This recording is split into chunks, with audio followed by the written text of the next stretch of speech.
Bueno, pensar que premiar a un periodista no va a hacer preguntas, pues es un error histórico. Somos, por decirlo de una manera, preguntadores compulsivos.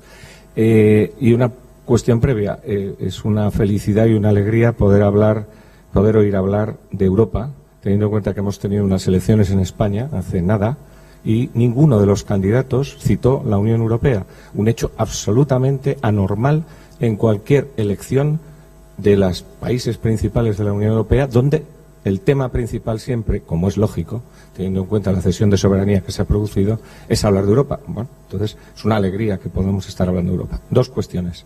Una primera, la ha adelantado ya Fernando, el tema de la arquitectura institucional. ¿Cuál es el modelo que defendéis? Ya sabemos que el debate clásico es federalistas versus la Europa de los Estados. ¿Cuál es el modelo que defendéis y, por tanto, el encaje de las distintas instituciones europeas, los poderes que deben tener cada una de ellas para avanzar en la legitimación del modelo de Europa, ¿no?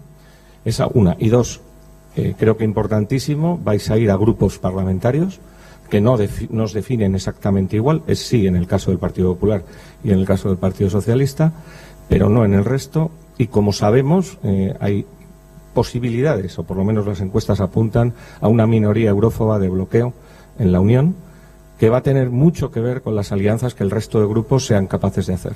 Me gustaría saber vuestras líneas rojas, es decir, con quién sí estaríais dispuestos a pactar y con quién no estaríais dispuestos a pactar. Casco, si os parece, vamos a acumular 4 preguntas y así damos más agilidad. Felipe tenía una también y luego Igor y Eusebio. Adelante. El presidente Macron hizo recientemente una propuesta para impulsar y reformar la Unión Europea que tuvo un mensaje que fue dirigido fundamentalmente a Alemania, pero que tuvo una respuesta fría. Y no solamente en Alemania tenía una respuesta fría, sino que en la propia Francia los sondeos hablan de que el Rassemblement de Le Pen adelanta al propio partido la Francia en marcha de Macron. Entonces, ¿esto cómo lo interpretáis? Y quería saber también, como ayer hizo un pronóstico, corrigió los pronósticos sobre crecimiento económico el comisario Pierre Moscovici y adelantaba que habrá en los próximos años una especie de estancamiento en la Unión Europea. ¿Cuál es el camino económico que debería de seguirse, el modelo que debería de seguir Europa en los próximos años para impulsar este crecimiento? Es que ricasco, Felipe. Igor Filibi. Sí, es que ricasco. Bueno, primero felicitar a todos los ponentes y las ponentes y mi pregunta es muy sencilla. Está relacionada con lo que se planteaba antes, pero más específicamente, ¿qué reforma institucional que consideren clave propondrían en esta legislatura, lógicamente, si las mayorías fuesen suficientes? Es decir, dentro de esa visión institucional que ustedes tienen, sus partidos tienen, ¿qué creen que sería estratégico conseguir para avanzar institucionalmente? Es decir, no en una cuestión puntual o coyuntural, sino qué clave institucional creen ustedes que es clave para esta legislatura para avanzar en la construcción de Europa. Eusebio Cadenas. Sí. Continuando intentando ser breve. Hay, por nosotros, el Consejo Vasco, es decir, Robask, por estatutos tiene la obligación de ser proactivo en la construcción europea. En este sentido, yo he oído a los que se dedican, a los especialistas que se dedican a las consideraciones respecto a Europa, a varios de ellos, Gerarity, Antón Costas, etcétera, disertar sobre la necesidad de procurar esa adhesión en torno a los derechos sociales o la cuestión social, que es probablemente el tema que mayor adhesión produce en torno a esa Unión Europea. Y yo por eso quería ver cuál es la posición en torno a un nuevo concepto que es un concepto que se está manejando, que es un nuevo contrato social en Europa. ¿Qué es lo que Europa tiene que arbitrar para dibujar los elementos que deben conformar ese nuevo contrato social? Tenemos dos más y luego damos paso a nuestros ponentes. Julen. Sí, buenas. Yo tenía una pregunta básicamente hemos visto estas últimas 2 décadas cómo ha habido, principalmente se ha impuesto el modelo que Merkel y la economía alemana ha impuesto de una Europa pues basada prácticamente en la base económica y cómo pues eso la ha hecho de alguna forma sostenerse. Asumo que eso habrá sido uno de sus legados, pero ahora vemos, tal y como os he mencionado, como hombres como Macron proponen ya un siguiente paso en el que ya no se habla de economía sino de unión política, y tal y como se ha dicho también, pues con frialdad viéndola. Yo me gustaría preguntarles a los ponentes si ven en Macron, por ejemplo, una especie de manera de poder fomentar, por ejemplo, un posible federalismo o una mayor Unión Europea, o creen que hay algo más o simplemente es inútil la causa, dado que se suele aludir al no hay manera de conseguirlo o falta el liderazgo. Asco y Ignacio Herrera. Sí, muy buenos días, muchas gracias por la intervención. Pregunta concreta sobre el tema de mercados. La pregunta es la siguiente: ¿qué tipo de función esperan ustedes ver del Directorio General de Competencia en materia de intervención en mercados? ¿Quién es el candidato que sería ideal para ustedes como comisionado en materia de competencia? Y finalmente, ¿qué vamos a hacer en intervención estatal? Porque se habla mucho del mercado, se demoniza, se pone como una maravilla, pero no hay ninguna propuesta concreta de qué tipo de intervención, qué tipo de regulación queremos. Gracias. Bien, bueno, como veis tenemos suficiente material. Vamos a comenzar por el orden de representatividad. Lehenengo, Izaskun, nahi baduzu. Vamos a intentar ser breves en las respuestas. Bueno, voy a ser breve y luego ya tendremos posibilidad de hablar. Arquitectura institucional, bueno, yo creo que nuestra exposición y nuestro programa, y además lo hemos defendido históricamente, aparte de que nosotros queremos en una Europa federal, que es a lo que estamos avanzando. ¿Por qué? Pues porque los retos globales nos están obligando, a pesar de las resistencias de los Estados a esa cesión de poderes a las instituciones europeas, a tener que construir medidas globales ante los retos globales. Y lo que está ocurriendo de manera natural, aunque no estemos debatiendo sobre ello, es que los Estados ya no tienen el concepto de Estado del siglo XX y se están quedando con competencias cada vez más cercanas a la ciudadanía para intervenir en los problemas, podríamos decir, más cercanos. Aquí es donde debería tener un mayor encaje el ámbito regional, incluso el local, que hay grandes movimientos, informes que hemos aprobado en el ámbito parlamentario para que las ciudades que son elemento tractor que estamos viendo en muchos países europeos, bueno, pues tengan también esa consideración. Por lo tanto, estamos construyendo esa Europa de abajo arriba en muchos de los informes donde la distancia entre el ámbito europeo y el ámbito estatal, bueno, queda vacío. Y está el ámbito regional que tiene que tener reconocimiento y además en casos como Euskadi, que hemos visto que somos aportadores y aportamos buenas experiencias, buenas prácticas, donde estamos siendo referencia en este momento para la Comisión Europea, y no voy a detallar, si alguien luego quiere lo haremos. Arquitectura institucional, una Comisión Europea que tenga más capacidad. Bueno, primero una persona que sea líder, como en cualquier organización. En este momento no tenemos un líder que represente a Europa. Si preguntamos a cualquiera, bueno, ¿ustedes quién considera que es el líder del proyecto europeo? De las tres instituciones. No voy a hacer la pregunta del teléfono porque todo el mundo dice que Merkel, así que ya me lo sé. No hay ninguna organización, pero del tipo que sea, que funcione si no hay un liderazgo claro. Tiene que haber un liderazgo claro. Y en este momento no tenemos un liderazgo claro reflejado en una persona porque los Estados miembros no lo quieren. Por lo tanto, tendríamos que empezar por el liderazgo, tendríamos que empezar con una comisión fuerte que tenga no solamente presupuesto, que tenga unos recursos propios, porque en este momento depende de lo que le den los Estados. Por lo tanto, todo el mundo sabe que el que no tiene dinero y tiene el bolsillo vacío no tiene poder. Esto pasa en todos los sitios. Nos ocurría a nosotros y ocurre. Un Parlamento tiene menos poder que un gobierno. Todo el mundo llama al gobierno, que es donde está el dinero. Habría que tener unos recursos propios y un Parlamento con una capacidad de iniciativa legislativa que en este momento no tiene. Esta tiene que ser la estructura. Y hay que simplificar la estructura porque hay que simplificar el mensaje hacia la ciudadanía. Porque el entramado institucional actual nos dificulta terriblemente explicar quién ha decidido qué. En segundo lugar, grupos parlamentarios. Nosotros en este momento estamos en el Grupo ALDE, que es conformado por el Partido Liberal Europeo y el Partido Demócrata Europeo. Nosotros como PNV estamos en el Partido Demócrata Europeo y somos creadores del Grupo ALDE desde el año 2004, con Josu Ortondo. Y estamos ahí desde el origen. Para nosotros, los partidos de extrema derecha son una línea roja.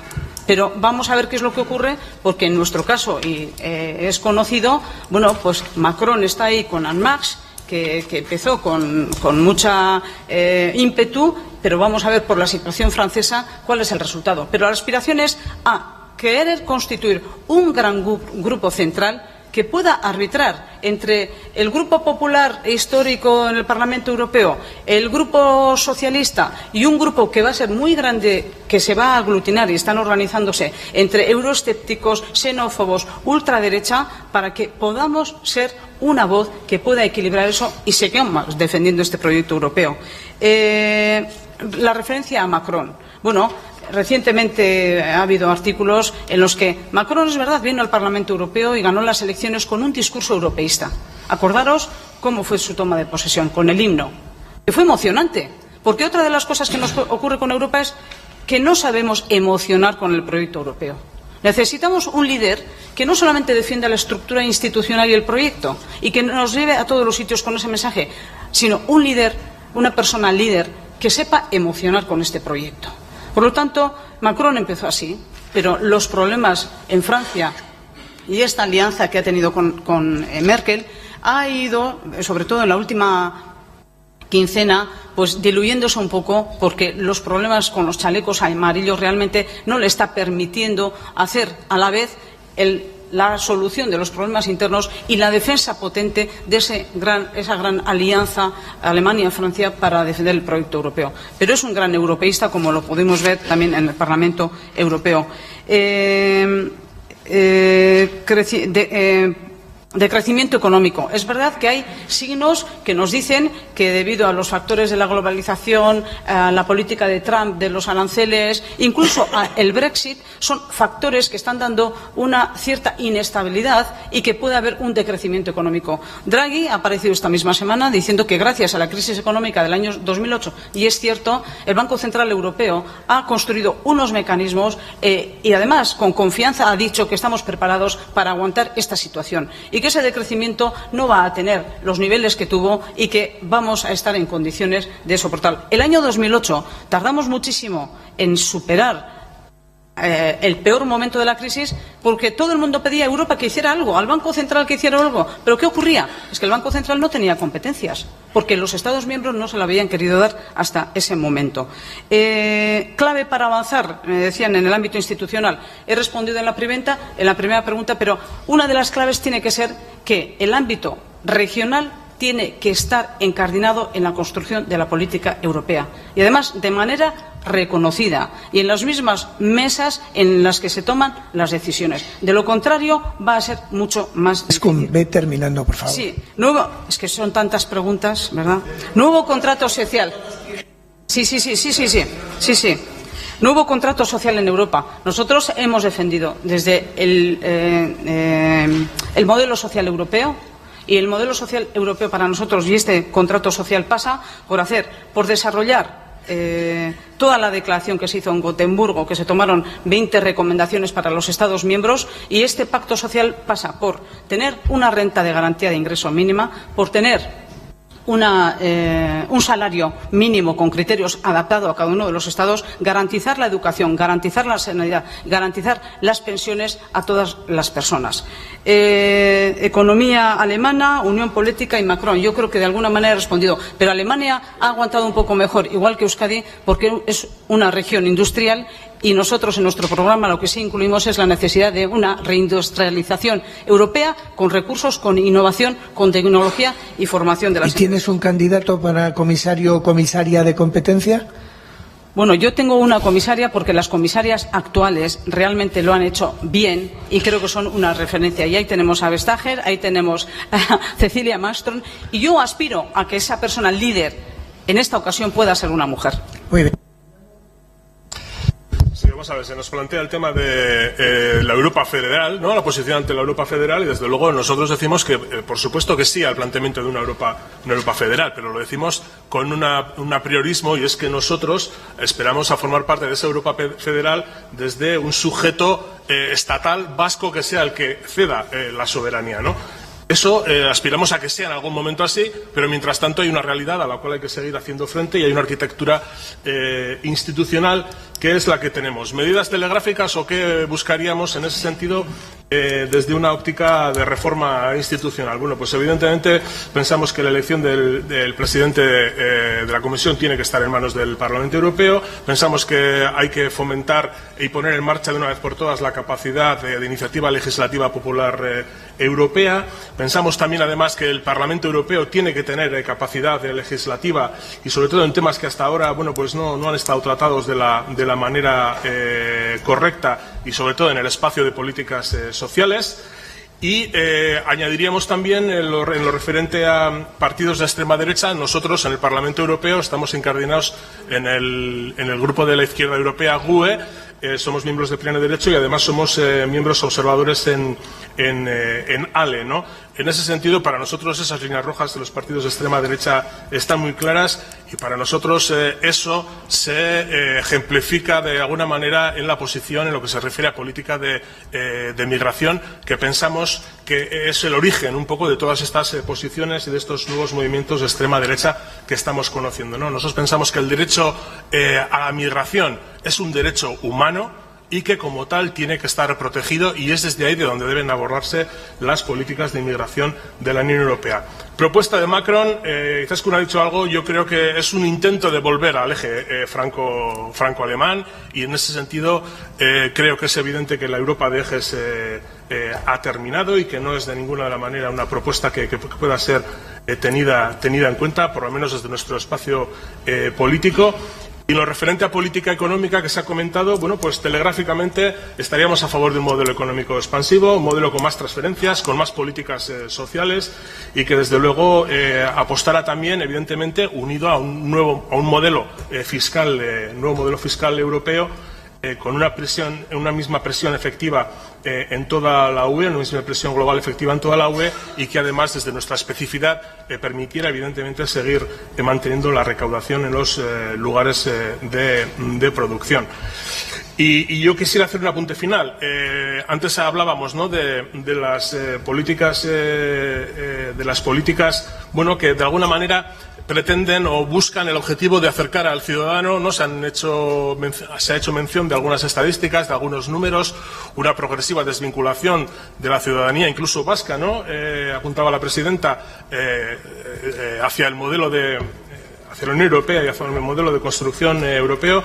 Y creo que es importante, antes también lo ha dicho Íñigo, pero creo que es importante tener claro que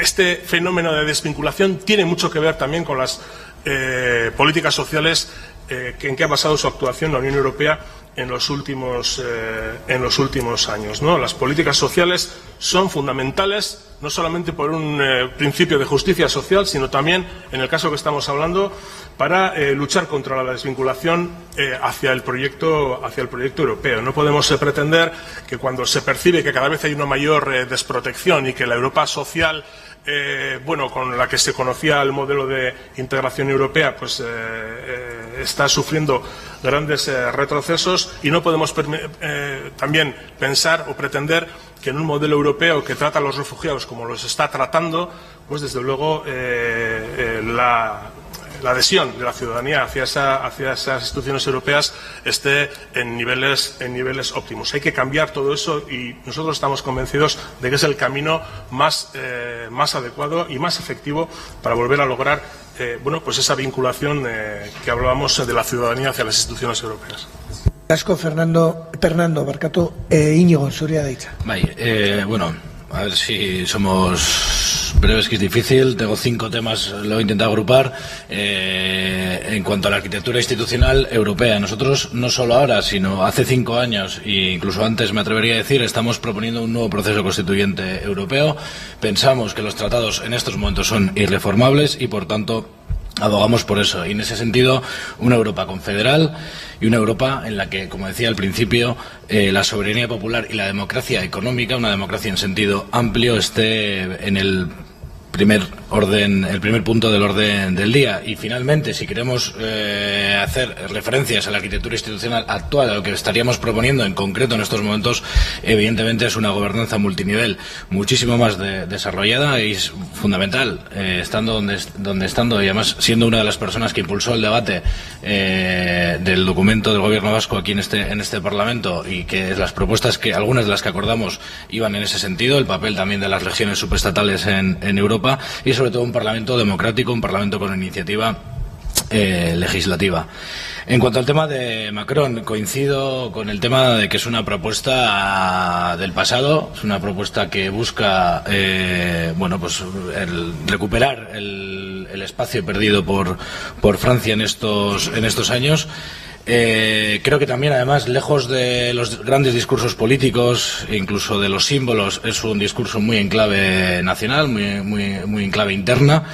Y yo creo que además hay un libro que voy a citar, que es el de la Europa alemana, de otro periodista, de Rafael Poch, que yo creo que lo explica muy bien, no la propuesta de Macron, pero sí ese esfuerzo por recuperar el poder político de esa Alemania y de ese eje franco-alemán, que en lo económico no han perdido, recordémoslo. Sí quizás se ha desdibujado un poco en el sentido político, y esa unión política, además, la propuesta principal que hemos escuchado las últimas semanas de Macron es la del ejército europeo, que no compartimos para nada. O sea, hasta el momento en el que no haya un soberano y una democracia en Europa, no compartiremos en ningún momento que haya un ejército europeo, además sin tener una política exterior, como se ha comentado antes también, una política exterior propia, una política exterior basada en derechos humanos y en paz, y no en sumisión a la OTAN y a los Estados Unidos.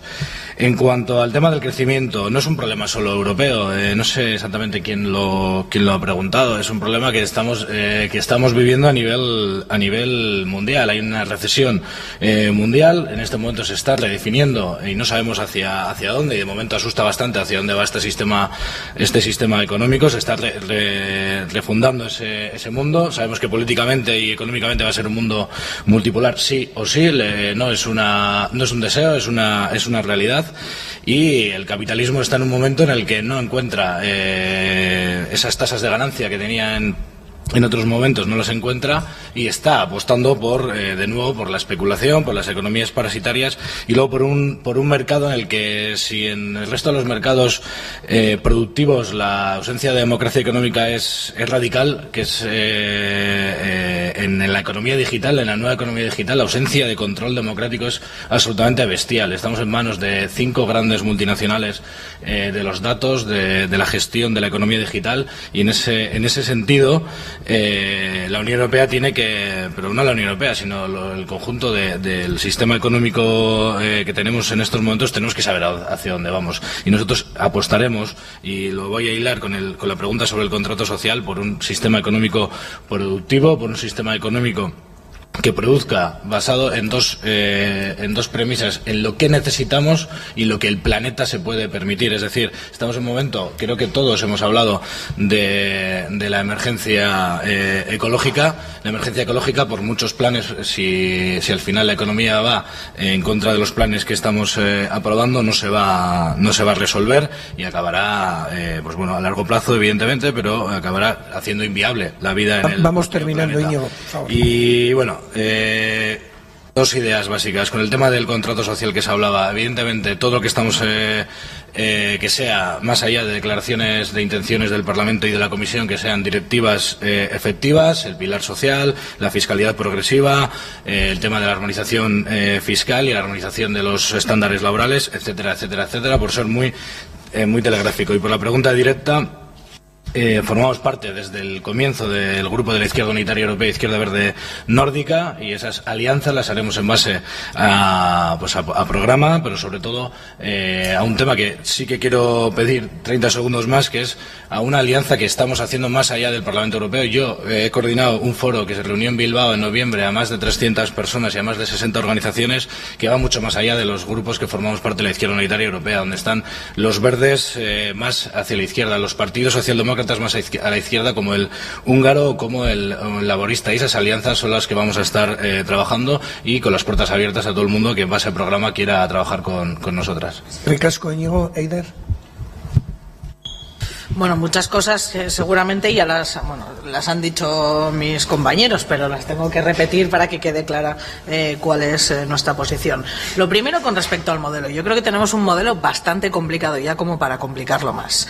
Y aunque yo me defino absolutamente federalista, la Unión Europea tiene unas urgencias en estos momentos que no nos permiten mirarnos otra legislatura más al ombligo y volver a tratados o convenciones constituyentes. Creo que el Tratado de Lisboa, con sus errores o con sus problemas, tiene mucho margen de maniobra y podemos trabajar perfectamente al menos los próximos años con él, y si vienen épocas de mayor tranquilidad podemos hacer un alto en el camino y verlo. Pero el Tratado de Lisboa nos da muchas posibilidades, y una de las cosas que más ha bloqueado, y lo he dicho en mi intervención inicial, en la construcción europea ha sido la unanimidad en el Consejo Europeo. La unanimidad es el derecho de veto de cualquier país, y eso nos ha bloqueado un montón de decisiones que eran fundamentales. Y por lo tanto, y sin modificar el Tratado de Lisboa, tenemos la posibilidad, por las cláusulas pasarela, de eliminar esa unanimidad.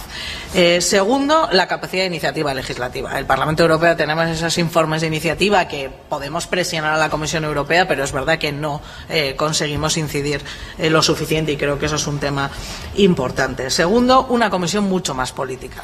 Hemos visto una crisis sin precedentes en la Unión Europea, y la Comisión Europea ha producido un libro en el que ponía 5 escenarios encima de la mesa. Yo no quiero a técnicos que me pongan los escenarios encima de la mesa. Yo quiero una Comisión Europea que me diga qué proyecto va a defender los próximos años, y espero que Frans Timmermans, cuando lidere esa comisión, lo haga. Y por último, un Parlamento Europeo mucho más valiente. Desde el Tratado de Lisboa, el Parlamento Europeo tiene competencias en absolutamente todo, excepto en algo en política exterior y en fiscalidad. ¿Y no las ejercemos? No las ejercemos. Tenemos codecisión en todos los reglamentos, y muchas veces no hemos sido conscientes de que somos adultos en el Parlamento Europeo para poder paralizar y para poder decirle que no al Consejo en ciertas propuestas. Perdón que me haya extendido en esto, pero me parecía importante. Pactos. Normalmente nunca hablamos de pactos antes de unas elecciones europeas, pero en este caso hay una cosa que es evidente. Pactaremos con todos los grupos que defiendan un proyecto europeo en positivo, y por supuesto la línea roja está en los partidos antieuropeístas, eurófobos y xenófobos. Macron es un orador fantástico, y cuando habla de Europa embauca, y a mí a la primera. Pero cuando te lees el discurso con tiempo y vas viendo qué hay debajo de ese discurso, a mí no me gusta la propuesta de Macron. Es una propuesta eminentemente intergubernamental. Nada de construcción europea, política, económica. Es muchísimo más intergubernamental de lo que a priori parecen sus primeras líneas. Modelo económico. Yo quiero más inversión, un cambio de fiscalidad radical. La Unión Europea necesita tener ingresos, no podemos depender de la buena voluntad del gobierno de turno. Necesitamos un presupuesto de la zona euro. Yo no creo que estemos en una recesión económica, y espero que no lo estemos, pero sí que es verdad que hay una ralentización, y aunque la Unión Europea ha hecho mucho estos años por poner medidas encima de la mesa para paliar futuras crisis, le falta un presupuesto europeo fuerte y con estabilizadores automáticos, como puede ser el seguro de desempleo. Contrato social. Eso fue la primera medida que el Grupo Socialista puso encima de la mesa para apoyar a la Comisión, para apoyar cualquier arranque de legislatura en la Comisión Europea. En el 2014 nosotros pusimos el pilar social europeo, y creo que hemos avanzado bastante, pero hay que seguir luchando contra las desigualdades, hay que hacer muchísima más inversión social, poner el salario mínimo europeo en todos los países de la Unión Europea, defender y seguir defendiendo la política de cohesión, que con estos nuevos retos parece que se nos ha olvidado que es la parte del presupuesto que de verdad lucha contra las desigualdades. Conciliación, todas las políticas de igualdad, que la Comisión Europea en este final de legislatura, con el permiso de paternidad y los permisos parentales, hemos avanzado un poco, pero que estaba bloqueado. Y la última competencia. Yo no sé, no me atrevería a decir quién candidato o candidata puede ser mejor, pero espero que sigan siendo duros con la competencia desleal de muchas empresas, y sigamos poniendo multas, como hemos hecho a Google en los últimos años, sobre todo para que vengan a nutrir el presupuesto europeo, que es de lo que me encargo yo, y necesitamos necesitamos mucho dinero para invertir en Europa. Es que ricasco, Javier.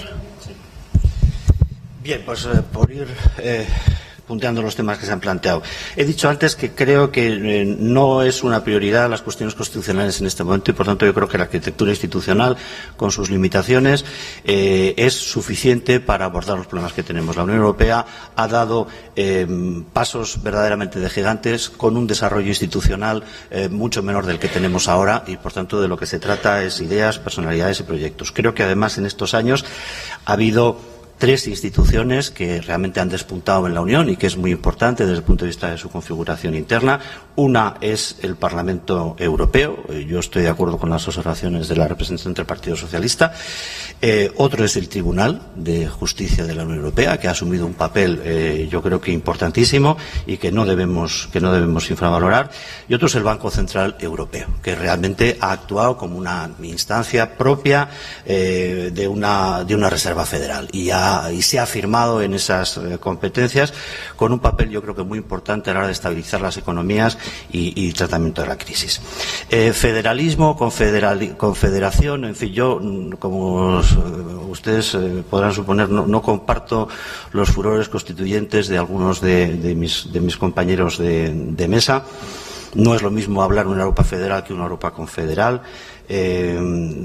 Europa es una realidad también institucionalmente y desde el punto de vista de su arquitectura compleja, pero esencialmente es una comunidad de estados democráticos, es una comunidad de ciudadanos en las que ha habido pasos importantes para estructurarla como tal y naturalmente que hay una Europa de las regiones como hay una Europa de las ciudades, ¿no?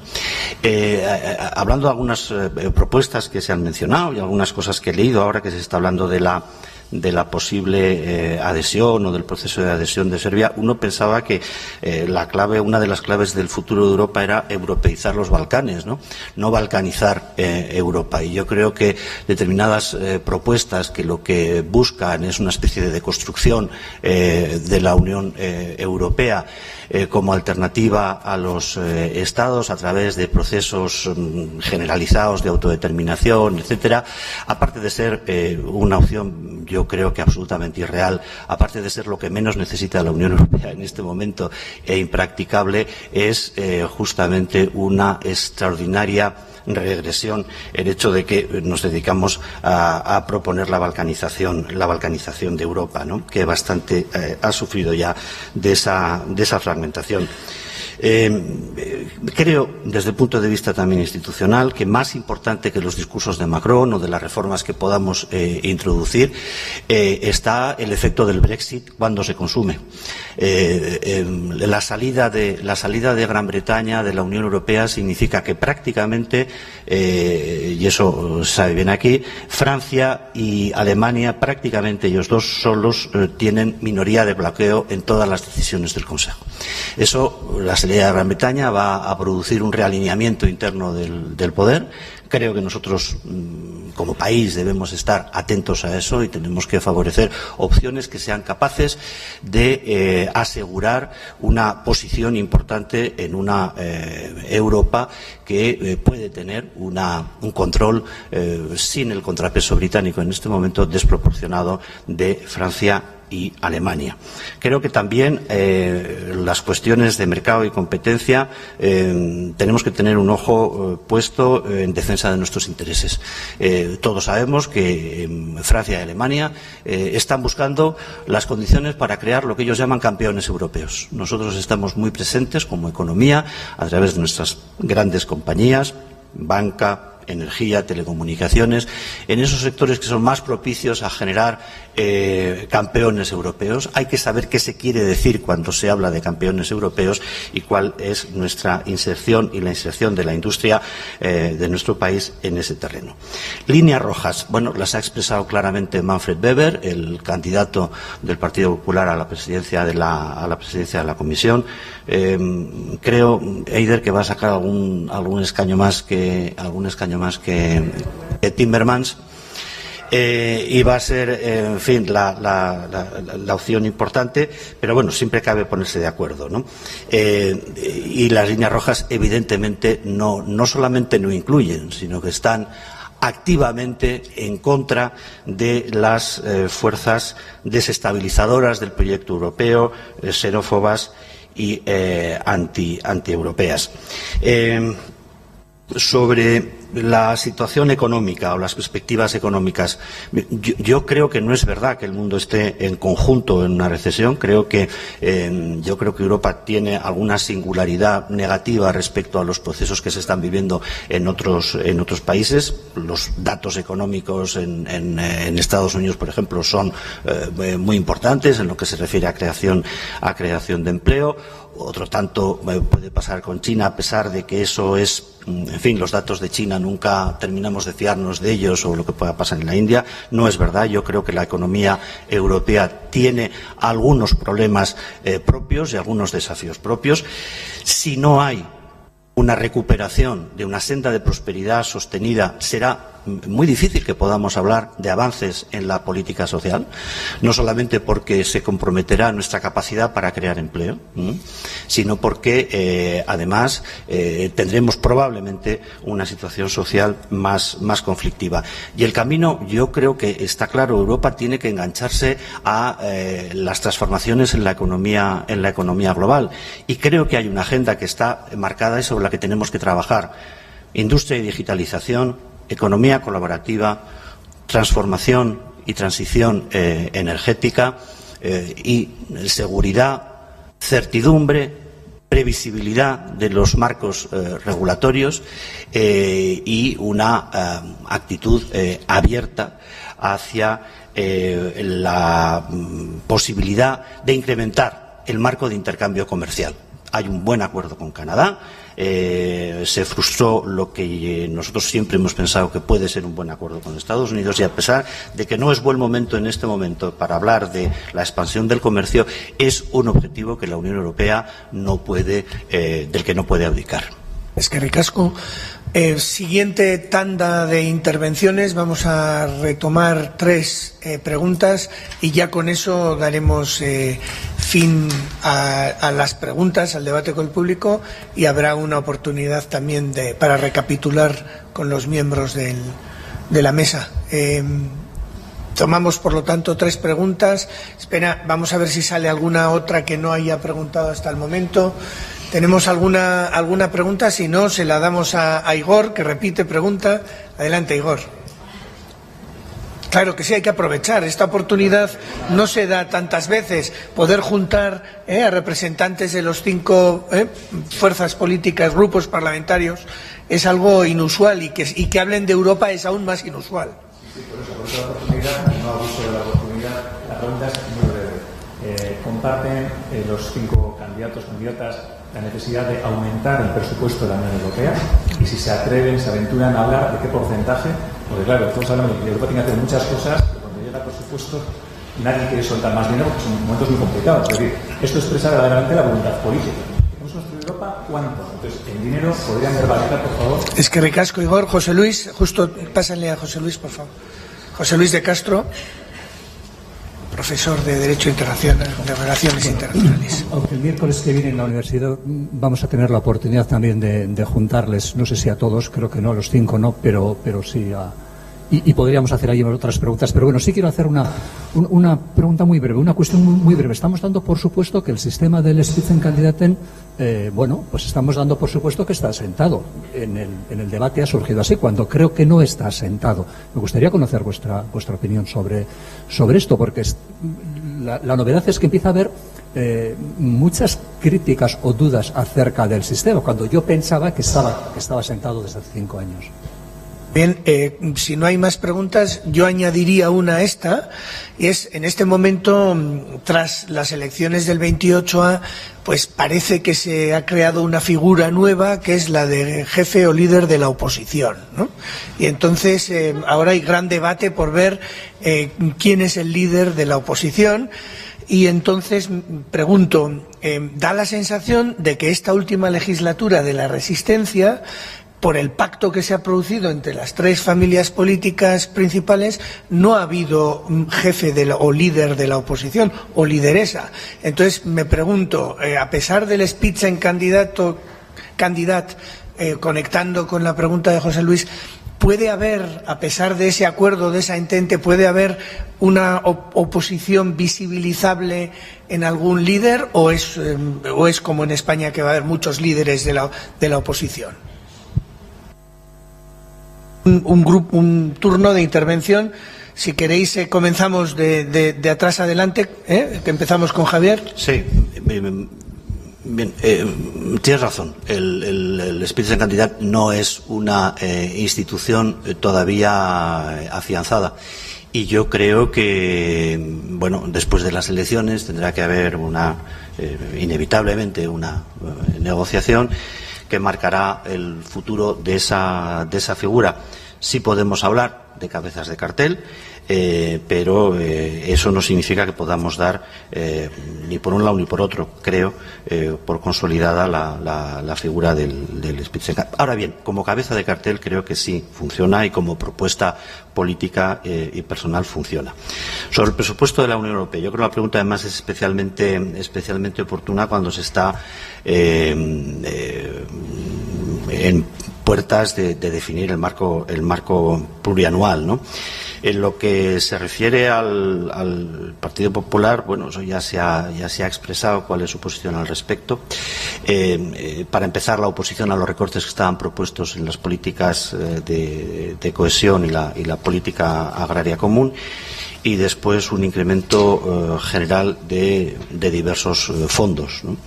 En algunos casos, como puede ser el Fondo Europeo Marítimo y Pesquero, pues hasta el 10%, ¿no? De modo que somos, sí, partidarios de un incremento del presupuesto contenido en el marco plurianual de la Unión. Bueno, si me preguntáis por presupuestos necesito 2 horas para contaros la propuesta, pero bueno, voy a tratar de ser breve. El Parlamento Europeo ya ha votado su posición sobre el marco financiero para el 2021-2027 y ahí hemos pedido que se pase del 1% al 1,3%. Es un incremento del 30%, que visto así parece mucho y de hecho la Comisión y sobre todo el Consejo nos han llamado locos. Pero les hemos explicado que cuando pedimos ese 1,3% trabajamos entre lo ridículo del presupuesto de la Unión Europea. Y lo que hemos hecho ha sido, que es lo que se debería hacer para hacer unos presupuestos, poner todas las prioridades encima de la mesa y ver qué es lo mínimo necesario que deberíamos dedicar a cada programa del presupuesto europeo para que tenga un cierto sentido. Y eso nos ha dado el 1,3%. Por mucho 30% de incremento que sea, es algo bastante comedido. Y en 3 frases es: no recortar la política agrícola común, como propone la Comisión Europea; no recortar los fondos de cohesión, como propone también la Comisión Europea; y luego aumentar un 50% los fondos de investigación, triplicar la política de Erasmus, duplicar el fondo de la garantía juvenil europea, o sea, el fondo de ayuda a los jóvenes para encontrar un primer empleo, aumentar la política de cooperación y ayuda humanitaria, que es verdad que a pesar de la crisis por la crisis de refugiados se ha aumentado bastante este mandato, pero creemos que hay que aumentarla a futuro. Así que en líneas muy generales ese sería el aumento. ¿Cómo se financia este aumento? Que esa es la otra pata y yo creo que la aportación casi más importante que ha hecho el Parlamento Europeo, con nuevos impuestos. Y a la gente le da mucho miedo hablar de impuestos, pero yo creo que o tenemos impuestos europeos y tendremos un presupuesto serio, o dejemos de hablar de proyecto político europeo. Enrique Barón, un gran europeísta, cuando supo que me iba a dedicar a presupuestos, me dijo: si no hay presupuesto, no hay más que bla, bla, bla. Y estoy absolutamente de acuerdo. Cualquier proyecto necesita tener un presupuesto que lo respalde. Spitzenkandidat. No podemos dar nada por sentado, eso es evidente. Pero yo creo que la mayoría de los grupos y de los grandes grupos políticos pro-europeos tenemos un candidato y por lo tanto lo vamos a defender hasta el final y vamos a buscar las mayorías para que nuestro candidato sea elegido presidente de la Comisión. Es verdad que el funcionamiento de las instituciones es bastante diferente al que puede haber el Congreso de los Diputados. No está tan claro el gobierno, quién es el gobierno y quién hace de la oposición. En el gobierno, en este caso, si habláramos de la Comisión Europea, están todos los partidos o la mayoría de los partidos políticos representados, y en el Consejo Europeo también. Y el Grupo Socialista ha sido partícipe y ha negociado con todos los grupos que han querido participar en la construcción europea, pero también hemos hecho de oposición cuando lo hemos tenido que hacer a ciertas propuestas de la Comisión Europea, y hemos intentado bloquear o hemos conseguido bloquear propuestas o posiciones que venían del Consejo Europeo. Así que ahí todos y nuestros líderes, sobre todo, tienen la función de casi jefe de gobierno y líder de la oposición a la vez, y eso también es lo interesante de la construcción europea. Muy bien. Íñigo. Sí, bastante breve. Con el tema del presupuesto, mientras siga existiendo este modelo de Unión Europea, bueno, Eider ha hablado de lo que ha aumentado esa cifra de 1,1 a 1,3. El horizonte, nosotros estamos planteando durante esta legislatura, la gente que ha estado en el Parlamento Europeo, es ese horizonte del 3%, incluso mucho más allá. Una cosa, sí, ese modelo de integración europea que estamos defendiendo iría adelante, pero también es importante, al margen de lo que de esa cifra exacta, es para qué. Entonces, podemos aumentar para militarización, estaremos en contra. Si aumentamos para el pilar social o para todos los temas sociales, estaremos a favor. Si aumentamos para transferir dinero a estados autoritarios como Turquía para que gestionen nuestra política migratoria, estaremos en contra. Si aumentamos presupuesto para pues para crear, por ejemplo, una banca pública o grandes consorcios públicos que controlen los sectores estratégicos de la economía, estaremos a favor. Y con lo del Spitzenkandidat, muy breve, ¿no? Nos parece relevante. En el anterior proceso electoral presentamos a Alexis Tsipras como presidente de la Comisión Europea. En este momento no hay un candidato de lo que serían las fuerzas que formamos el GUE para presidir la comisión, pero en el momento que se dé ese debate en la comisión, en el Parlamento Europeo, tanto para la conformación de la presidencia del Parlamento Europeo, durante esta legislatura un compañero de Syriza ha sido vicepresidente del Parlamento Europeo, no os voy a decir cómo se llama. Y también tuvimos en aquel momento una candidatura a la Comisión Europea. En este momento, cuando se conforme ese grupo unitario europeo, que aspiramos a que crezca mucho en estas elecciones, que es un grupo muy plural y que funciona es un grupo confederal además y que funciona de una forma muy plural, pues en ese momento, en esos debates de ese futuro grupo, es donde se decidirá si hay candidato finalmente, más allá de este proceso electoral previo, que es un poco esta mañana en la radio lo escuchaba, ¿no? Es el debate que tenemos en el Estado español. Las elecciones no son, ni en el Parlamento Vasco tampoco, las elecciones son legislativas, no son elecciones presidenciales, y en ese sentido todavía en Europa, ha habido veces que lo hemos presentado como las anteriores, pero en esta no nos ha parecido necesario tenerlo, y luego en el futuro lo resolverán las gentes que estén en ese grupo. Sí, muy brevemente. Aumento, evidentemente sí, pero creo que esto se le pregunta a cualquiera que haga trabajo institucional en cualquier nivel y te va a decir que sí, claro, ese 3% que se está hablando, que se barajó en la anterior legislatura y sobre el que nosotros tenemos una posición bastante definida y favorable al respecto, ¿no? Pero evidentemente para mí el debate no es tanto el aumento, sino qué se va a gastar ese dinero, porque si desde luego las prioridades no cambian, pues igual podríamos estar hablando hasta que el actual presupuesto es demasiado. Nosotros, por ejemplo, somos muy críticos con propuestas que se están haciendo ahora y una previsión de la Comisión, por ejemplo, de un aumento de 13.000 billones de euros en gasto militar.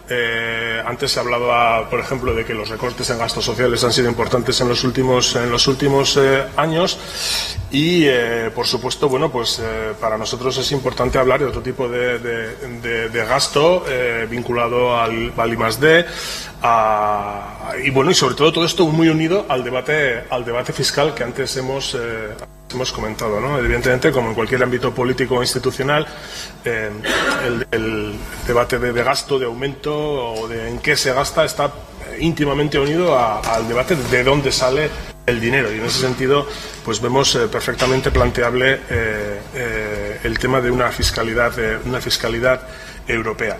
El tema Spitzenkandidaten para nosotros, pues como ha dicho Íñigo, no es prioritario. Estamos también en GUE NGL, en ese momento, pues en el momento que se plantee cuáles serán las prioridades del grupo, también adoptaremos decisiones, pero realmente es un tema que a nosotros pues no nos afecta de una manera como puede afectar a los grandes grupos del Parlamento Europeo.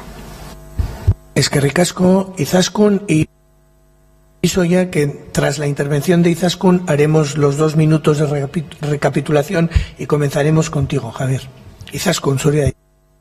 Sí, nosotros, efectivamente, incremento de presupuestos, estaríamos todos de acuerdo, sobre todo si queremos intervenir en ese desarrollo, esa industrialización europea con las tecnologías, la inteligencia artificial con carácter ético, y hay 114 recomendaciones que se han aprobado a nivel europeo para cómo se tiene que hacer el desarrollo de la inteligencia artificial, innovación, tecnología, formación con base social y desarrollo social.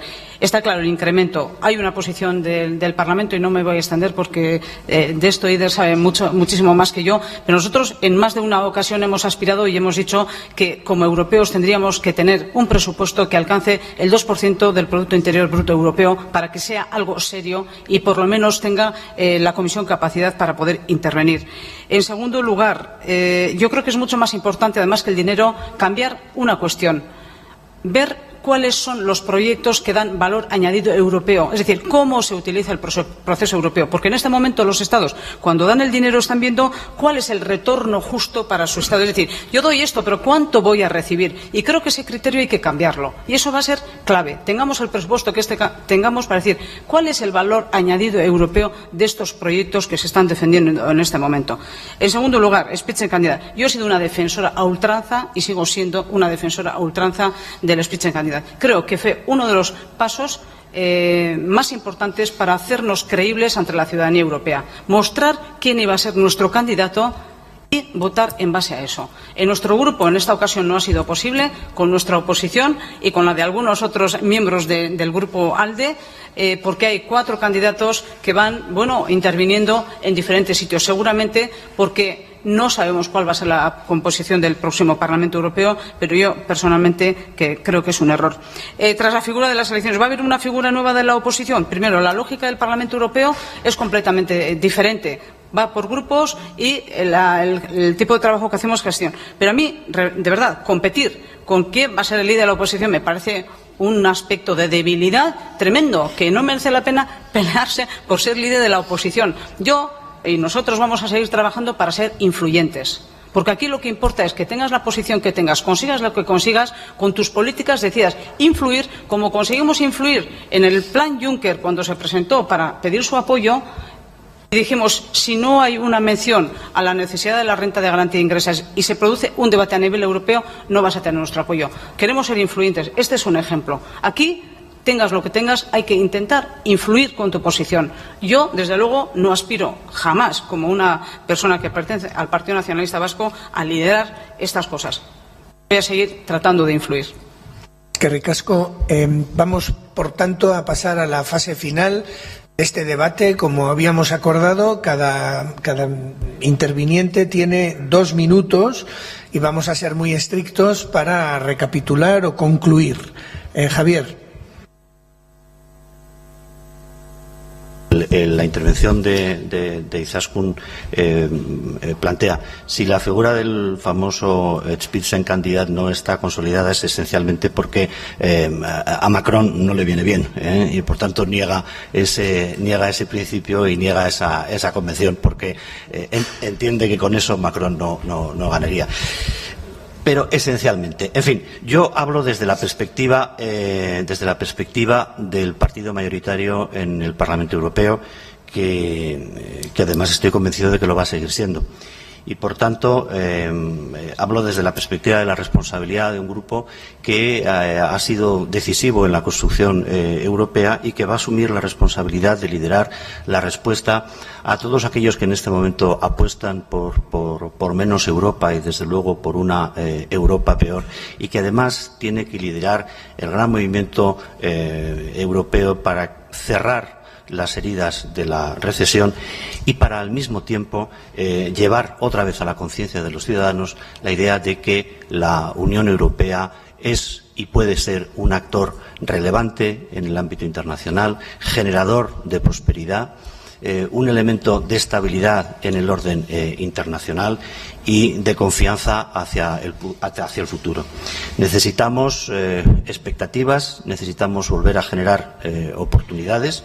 Eso a todos nos plantea la exigencia de buscar acuerdos, serán necesarios en el nuevo Parlamento y al mismo tiempo nos van a situar a todos ante la responsabilidad de hacer de Europa algo mucho más dinámico, mucho más ilusionante, abierto y reconocible por parte de sus ciudadanos. Que ricasco, sobre todo te has ajustado perfectamente a los 2 minutos. Mención especial. Eider. Bueno, pues lo primero, dar las gracias otra vez por haber organizado este debate. Es un placer poder debatir y confrontar diferentes proyectos y diferentes propuestas para las próximas elecciones europeas. Yo creo que aquí se ha visto clarísimamente que tenemos proyectos muy diferentes para los próximos 5 años y también que en ciertos temas podemos estar más o menos de acuerdo sobre cuáles pueden ser las prioridades, pero que luego en el debate y en los ejemplos también se ve que tenemos matices y sobre todo diferentes intensidades, digamos, a la hora de defender o de creer que esas son las prioridades que tenemos que defender.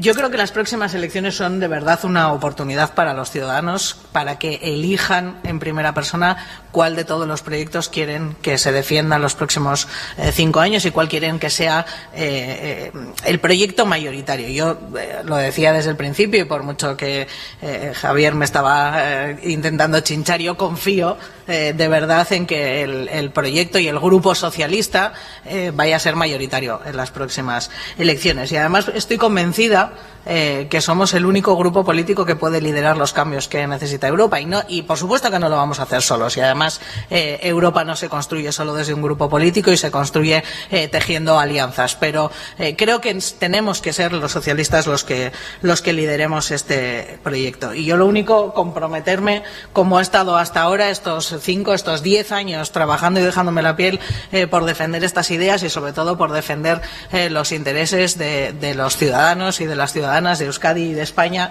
en Europa y bueno, y en esta campaña explicando el proyecto socialista con el que nos presentamos e intentando convencer para, como decía, lograr que tengamos un respaldo mayoritario en las elecciones. Excelente, crédito de 10 segundos, por lo tanto vamos muy positivos. Íñigo, a ver si no pasas los 10 segundos de Eider. Te lo prometo.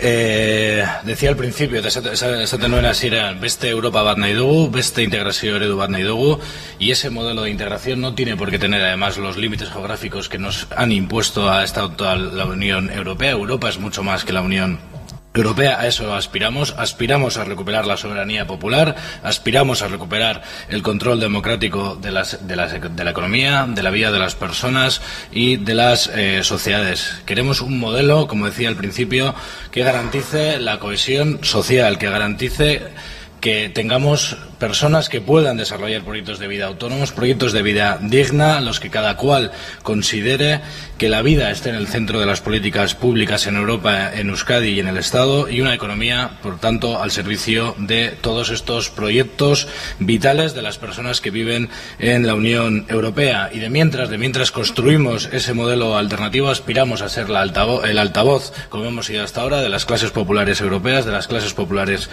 vascas, ser una herramienta útil para acercar el Parlamento Europeo a la ciudadanía vasca, una herramienta útil para ese altavoz que necesitan las luchas populares en nuestro país, una herramienta útil para parar al neofascismo en Europa y allá donde se desarrolle, y una herramienta útil también para parar los recortes sociales y todos los efectos negativos que el neoliberalismo está teniendo en nuestras vidas, y también para arrancar, cómo no, conquistas en el día a día, en esa lucha institucional que se da en los parlamentos, conquistas también que vayan para el beneficio de las sociedades europeas. Por tanto, trasladar lo mismo que hacemos en este Parlamento, trasladar la agenda social vasca también al Parlamento Europeo y, por lo tanto, ser el altavoz de esas mayorías sociales en ese Parlamento Europeo. Y, bueno, pues aspiramos a hacerlo con humildad en ese gran grupo que sabemos que vas a construir de la izquierda unitaria europea. Fernando, zurea da hitza.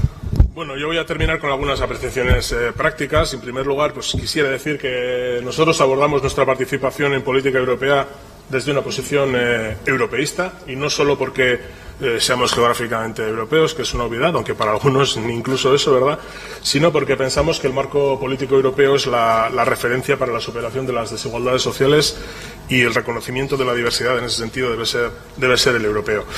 Más allá del lenguaje ideológico, pues deberíamos considerar a la Unión Europea como una referencia, por lo tanto, para la superación de las desigualdades sociales. Eso nos parece fundamental, porque el objetivo aquí y allá sigue siendo una sociedad igualitaria y una sociedad abierta, una Europa solidaria que acoja a los migrantes, como he dicho antes, porque el derecho a migrar es un derecho humano, una Europa que ponga pie en pared contra las políticas de ultraderecha contrarias a la dignidad de las personas. En ese sentido, nosotros sí que queremos decir, porque lo vemos así, que la crisis que la Unión Europea ha venido arrastrando en los últimos años se ha puesto en evidencia de manera notoria con el Brexit y el auge de los movimientos nacionalistas excluyentes y de extrema derecha, y creemos que hay que cambiar la arquitectura institucional, que hay que hablar de un proceso constituyente. Pensamos que hay una necesidad más que evidente y habrá que revisar tratados, y los pueblos de Europa tenemos la obligación de estar ahí, de defender los intereses que antes he citado, de igualitarismo y respeto. Y tendremos que comenzar por defender que ese proceso se haga desde la base, luchando contra la pasividad, luchando contra el abstencionismo y enterrando definitivamente conceptos a los que antes hemos hecho alusión, como la política de ejes o la de la Europa de diferentes velocidades. En ese sentido, bueno, pues nuestra disponibilidad siempre va a ser absoluta. Creemos que estamos hablando de un interés público de la sociedad vasca, más allá de las ideologías, y siempre, bueno, vamos a estar a disposición de las instituciones vascas y de las entidades de la sociedad civil para llevar, traer, defender y ayudar en todo lo que esté a nuestro alcance. Eskerrik asko. Eskerrik asko, Fernando. Izaskun, zureak dira, 2 minutos. Eskerrik asko. El primer reto que tenemos es tratar de conquistar de aquí a las elecciones a la ciudadanía europea y a la vasca también que vote, porque un último estudio realizado a nivel europeo dice que la inmensa mayoría de la gente estaría dispuesta a votar, pero tiene una confusión sobre a quién tiene que votar. Por lo tanto, este es uno de nuestros retos para poder aclarar. En relación con el proyecto europeo, yo lo he definido: liderazgo, defensa de valores, y ahí está todo lo referido a la inmigración, e iniciativa. Tenemos que avanzar hacia una economía que sea sostenible, económica, social y medioambientalmente, con todos y cada uno de los proyectos que tenemos. Lucha contra el fraude y la elusión fiscal, que se han adoptado medidas, pero tiene que ser aún más contundente. Una armonización fiscal necesaria para no competir entre nosotros y que las grandes empresas paguen donde tienen que pagar. Todo este desarrollo económico para un mejor reparto y para desarrollar también la Europa social que necesitamos. ¿Qué hemos hecho hasta ahora? Hasta ahora lo que hemos hecho ha sido defender los intereses de la ciudadanía, sectores y personas en el ámbito europeo, trasladando sus inquietudes, sus problemas y sus aportaciones a legislación europea, y ahí tenemos muchos ejemplos. Si alguien tiene tiempo y quiere entretenerse, puede consultar mi blog, que tiene ya más de 1.200 entradas en este sentido. Hemos defendido las instituciones vascas, hemos defendido los sectores, pero hemos defendido también programas que no estaban incluidos en ningún presupuesto, creando un grupo de la memoria histórica, asignatura pendiente, y esto nos ha permitido llevar muchas iniciativas de Euskadi, muchas iniciativas del Estado español y, sobre todo, abrir un ámbito de colaboración también con la Asamblea Francesa, una cosa muy importante. En las elecciones, yo creo que este es el esquema en el que vamos a seguir trabajando. Mi compromiso a seguir trabajando como lo he hecho hasta ahora, y mi compromiso a seguir siendo influyente. Y en este sentido, pues me da un poquito de apuro, pero la semana pasada salió un estudio en el que me incluían entre las 100 personas más influyentes del Parlamento Europeo, que son 751. A eso tenemos que seguir aspirando para construir Euskadi, desde Euskadi Europa, y Europa desde Euskadi. Y esto es a lo que nos vamos a dedicar. Eskerrik asko Izaskun, beraz, orain arte iritsi gara, eta labur bilduz, esan daiteke, uste genuena baino kontsentsu gehiago gure maikideen artean, zeren hainbat gauzetan bat etorri dira.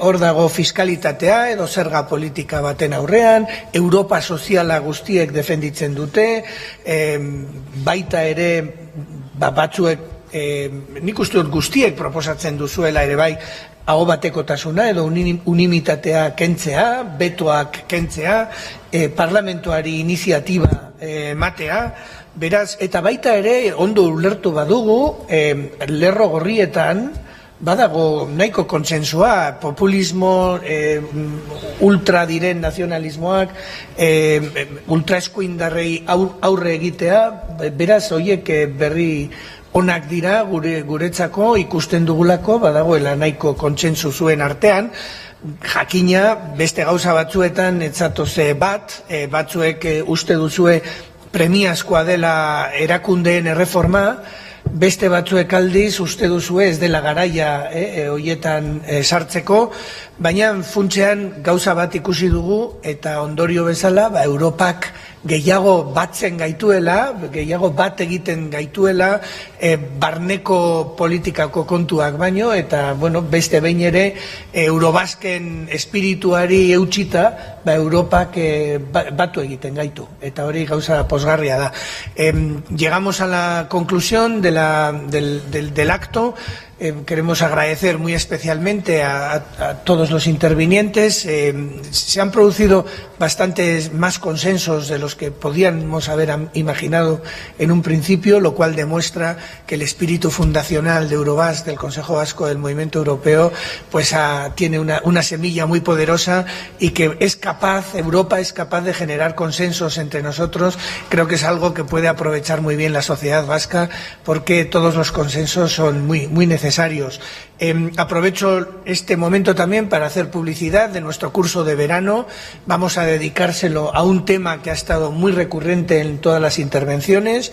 El curso de verano de Eurobasc de este año se va a dedicar al crecimiento o al desarrollo sostenible en su triple dimensión, la ecológica, la social y la económica.